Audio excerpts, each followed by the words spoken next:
अंग्रेजों की मानसिकता भी वैसी ही थी कि महिलाओं को वोटिंग राइट देना नहीं है। गांव में ना अपने कहते हैं कि लुगाया ना बारात में क्यों कौन लेके जाओ। है ना। गांव वाले अभी तक डॉक्टर ने ऐसी बातें करते हैं कि महिलाओं में दिमाग होता तो इनको बारात में ले जाते। कहां ले जाते? मैं नहीं कह रहा, लड़कियों आंखें नहीं निकलोगी, ऐसा बड़े बुजुर्ग कहते हैं। हैं? उसमें भी तो बड़े बुजुर्ग गए थे, उन्होंने कहा नहीं। तो गांव वाले कहते रहते भाई महिलाओं में दिमाग होता तो उनको किस में लेके जाते। पर मेरा मानना है कि नहीं, महिलाओं में दिमाग होता है, उनको भी बारात में लेके जाना। लड़कियों तुम पक्ष में हो कि नहीं हो?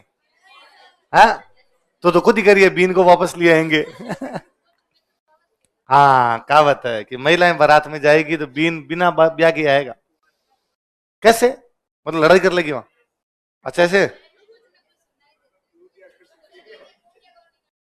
हाँ है। अच्छा तू कहीं दिमाग लगा रहा है, इसका मतलब ऐसा महिलाओं के रीति रिवाज बाकी पीछे रह जाते हैं। यदि महिलाएं बारात में चली जाएगी तो बाद में घर में जो रीति रिवाज होता है वो कौन करेंगे? अच्छा इसलिए नहीं लेके जाते क्या? आज आया मेरे समझ में। Very good, thank you. हाँ चलो।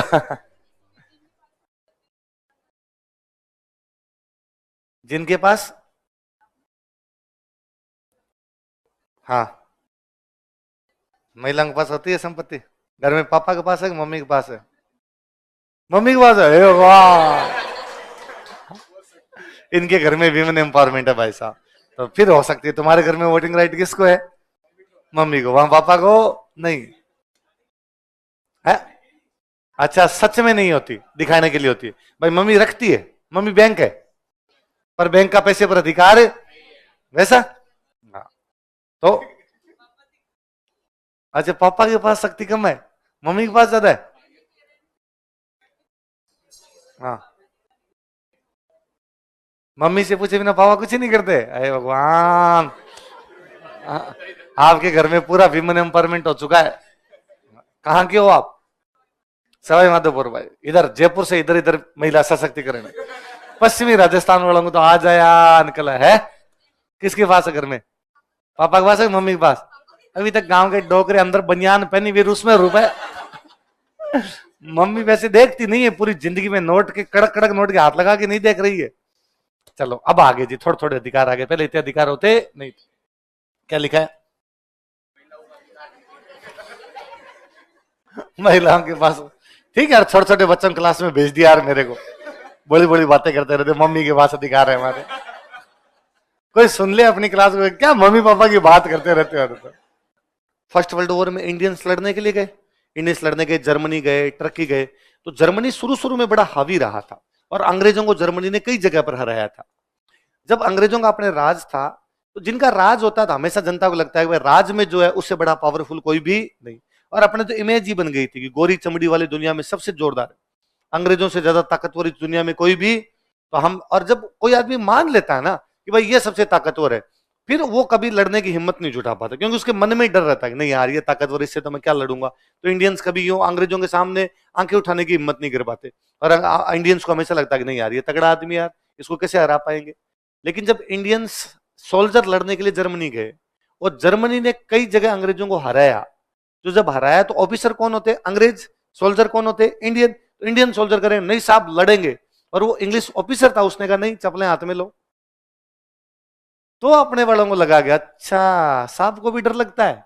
तो बाद में वापस आके उन्होंने बताया कि ये जो साहब यहाँ अकड़ में चलते हैं ना, वैसा वहां ना पेंट गिल्ली हुई थी इनकी और घोड़ों की आवाज सुनी थी। तो इससे क्या होता है, जनता का कॉन्फिडेंस बढ़ता है। और वो जो भावना होती है ना कि अंग्रेज किसी से हार नहीं सकते, इनविंसिबल, अनबीटेबल, कोई भी इनको बीट कर नहीं सकता, वो भावना पूरी तरीके से चूर चूर हो गई थी। और जब ये आता है ना, तो एक तो होता है कि ये किसी से हार ही नहीं सकते, एक ही आता है कि नहीं इनको हराया जा सकता है। कॉन्फिडेंस बहुत बड़ी चीज होती है, बंदा बाद में पार कर लेता है चीजों को। तो पहले उनके बारे में इंडियन से सोचते थे कि ये किसी से भी हारेंगे नहीं, लेकिन अब जब उन्होंने देखा अगर हमारे सामने तो 5-7 जगह हारे थे और ये तो डरपोक निकले रहे, हम तो फिर भी लड़ना चाहते थे लेकिन ये तो लड़ना भी चाहते, तो उनको लगा कि यार इसका मतलब इनको भी हराया जा सकता है। जब जर्मन से हरा सकते हैं इनको, तो अपने भी इनको हरा सकते हैं।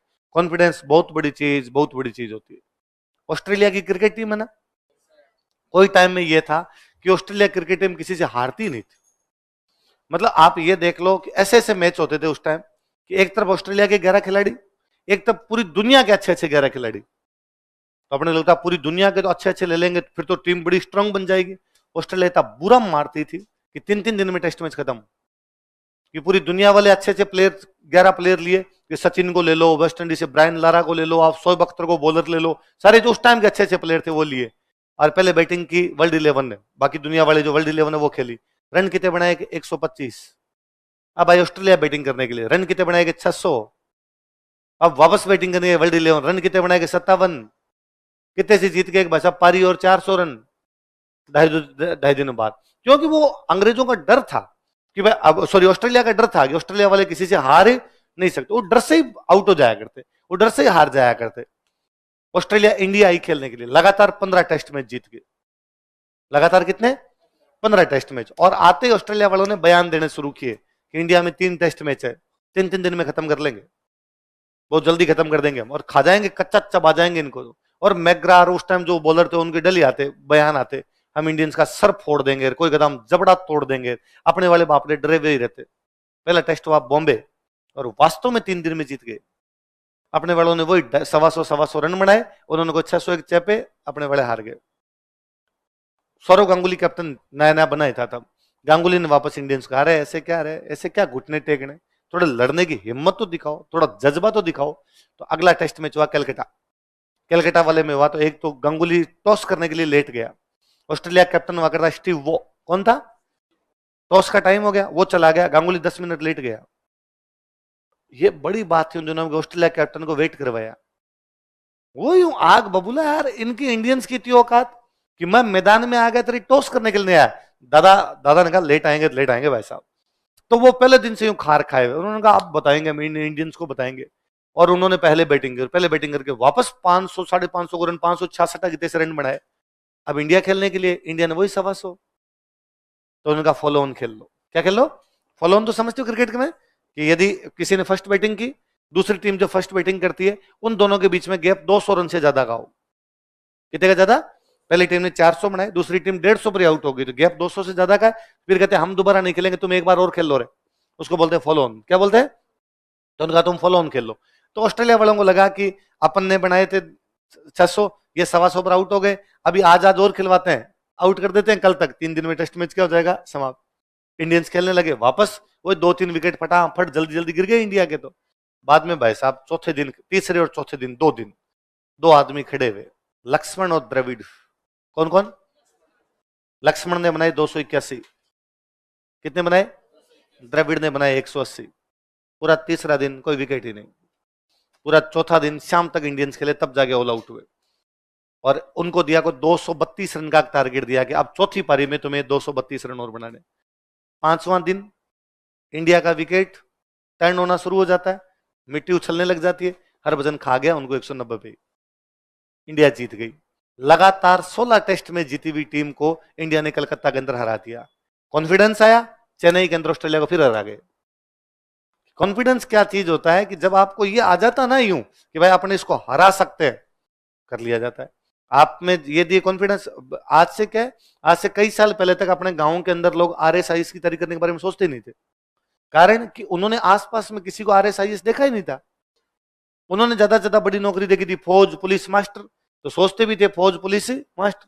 फिर धीरे धीरे उन्होंने देखा कि नहीं यार, अपने ये पड़ोस वाले गांव में एक लड़का RS लग गया, तो लोगों के अंदर आएगी, इसका मतलब ये लग सकता है तो मैं भी लग सकता हूं, तो RS लगने शुरू हुए।